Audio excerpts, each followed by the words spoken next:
Shri A K Anuraj, ഇപ്പൊ നോക്കൂ, കേന്ദ്രവുമായി ബന്ധപ്പെട്ട നയസമീപനങ്ങൾ, BJPയുമായുള്ള രാഷ്ട്രീയവുമായി ബന്ധപ്പെട്ട പ്രശ്നങ്ങൾ, ഇതൊക്കെയാണ് ഇപ്പോഴും LDFും UDFും അങ്ങോട്ടും ഇങ്ങോട്ടും ആരോപണം ഉന്നയിക്കുന്നതിനും പരസ്പരം മാർക്കിടുന്നതിന്റെയും അടിസ്ഥാനപരമായ കാര്യം ഒന്ന്. രണ്ടാമത്തേത്, ആ നയങ്ങളിലും നിലപാടുകളിലും വന്നിരിക്കുന്ന മാറ്റങ്ങളും. ഇത് ഗവർണർ ഭരണം ഉൾപ്പെടെയുള്ള കാര്യങ്ങൾ ചൂണ്ടിക്കാണിക്കുകയും ചെയ്യുന്നു. യഥാർത്ഥത്തിൽ 3 MLA വെച്ചുകൊണ്ട് BJP സംസ്ഥാനം ഭരിക്കുന്നു എന്നൊരു ആരോപണം പോലും CPM UDFിനെതിരെ ഉന്നയിച്ച 100 ദിവസം കൂടിയാണ് കടന്നുപോയിരിക്കുന്നത്. നിങ്ങൾക്ക് ഈ പറയുന്ന ഈ യുദ്ധത്തിന്, അല്ലെങ്കിൽ LDF UDF രാഷ്ട്രീയ ആരോപണങ്ങളുടെ നടുക്ക് നിൽക്കുന്ന വലതുപക്ഷമായി തന്നെ തുടരുക എന്നതാണോ?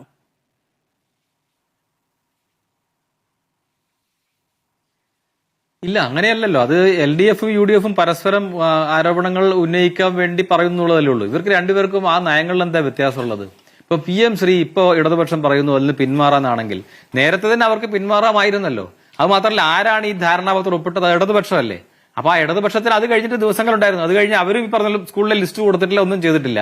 അപ്പൊ ആ ഒരു അതേ അവസ്ഥ ഇപ്പൊ UDFിന് കൈമാറിയിരിക്കുകയാണ്. UDF ഒന്നും ചെയ്യുന്നില്ല. UDF ഇപ്പൊ ഒരു ഉപസമിതിയൊക്കെ വെച്ച് അതൊക്കെ മുന്നോട്ട് കൊണ്ടുപോവാണ്.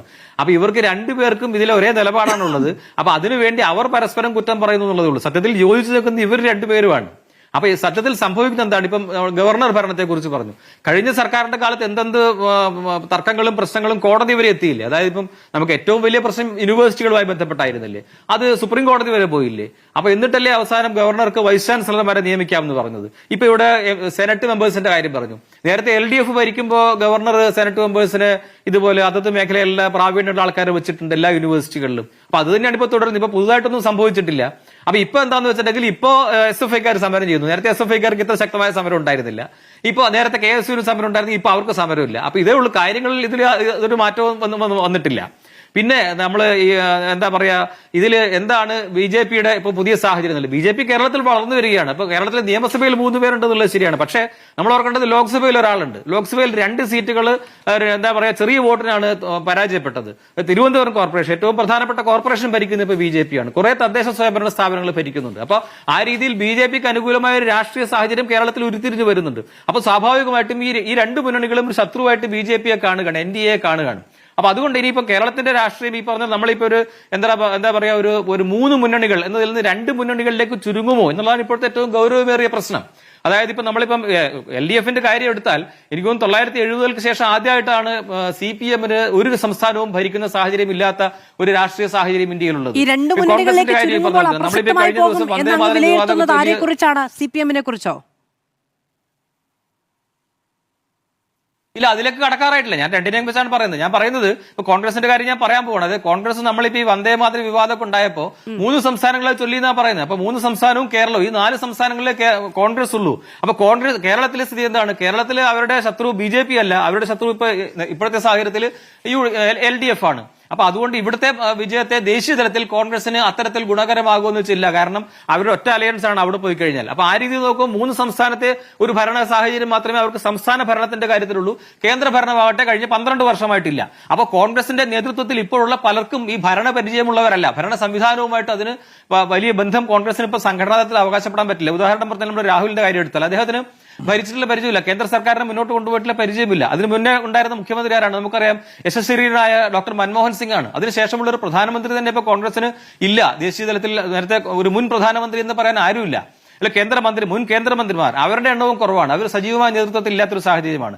ഇനിയിപ്പം CPMന്റെ അല്ലെങ്കിൽ LDFന്റെ കാര്യം എടുത്താൽ, LDF നമ്മൾ ഓർക്കണം, 2ാം പിണറായി സർക്കാർ വന്നപ്പോൾ ആദ്യത്തെ പിണറായി സർക്കാരിൽ ഉണ്ടായിരുന്ന സീനിയർ നേതാക്കന്മാരെ എല്ലാം ഒഴിവാക്കിയിട്ട് ജൂനിയേഴ്സിനാണ് വെച്ചത്. പുതിയ ഒരു സെറ്റ് മന്ത്രിമാരെയാണ് വെച്ചത്.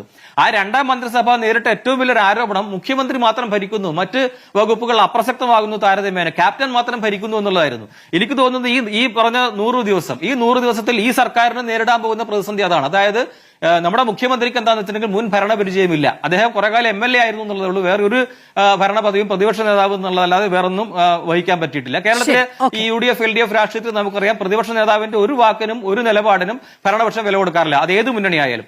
മറ്റു മന്ത്രിമാരെടുക്കൂ, എല്ലാം വേറെക്കുറെ ഈ പറഞ്ഞ ജൂനിയേഴ്സ് ആയിട്ടുള്ള ആൾക്കാരാണ്. അപ്പൊ അത് കോൺഗ്രസിന്റെ അല്ലെങ്കിൽ UDFന്റെ സ്വാതന്ത്ര്യമാണ്, അല്ലെന്നല്ല ഞാൻ പറയുന്നത്. പക്ഷേ നമ്മൾ ഈ ഭരണത്തെ വിലയിരുത്തുമ്പോൾ നോക്കിയപ്പോൾ K മുരളീധരൻ അല്ലെങ്കിൽ ഇപ്പൊ അനിൽകുമാർ, ഇങ്ങനെ നേരത്തെ മന്ത്രിമാരായിരുന്നത് വളരെ ചുരുക്കം പേരേ ഉള്ളൂ. അതിൽ മുരളീധരൻ തന്നെ വളരെ കുറച്ച് കാലം മന്ത്രിയായിട്ടുള്ളൂ. അനിൽകുമാർ എന്റെ ഓർമ്മ ശരിയാണെങ്കിൽ നേരത്തെ ടൂറിസം പോലൊരു വകുപ്പാണ് അദ്ദേഹത്തിന് ഉണ്ടായിരുന്നത്. അന്നൊന്നും ടൂറിസം ഇത്രത്തോളം വികസിച്ചിട്ടില്ല കേരളത്തിന്റെ ടൂറിസം രംഗം.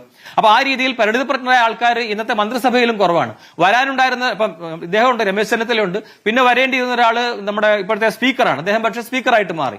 അപ്പൊ അതുകൊണ്ട് ഈ ഭരണത്തിന് കഴിഞ്ഞ ഭരണത്തിലുള്ള അതേ രീതിയിലുള്ള ഈ അനുഭവജ്ഞാനത്തിന്റെ കുറവ് എന്നുള്ളത് സ്വാഭാവികമായിട്ടും പരിണിതപ്രജ്ഞരായ ആളുകളൊക്കെ ക്യാബിനറ്റിലുണ്ട്. രമേശ് ചെന്നിത്തലയെ പോലെയുള്ള നേതാക്കളുണ്ട്, നയവും ചാതുരിയും അറിയാവുന്നവരുണ്ട്. ടീമായി മുന്നോട്ട് പോവുകയാണെങ്കിൽ ആ ഭരണ പ്രശ്നം, ഈ പരിചയ പ്രശ്നമാവില്ല എന്ന് നമുക്ക് വിചാരിക്കാം.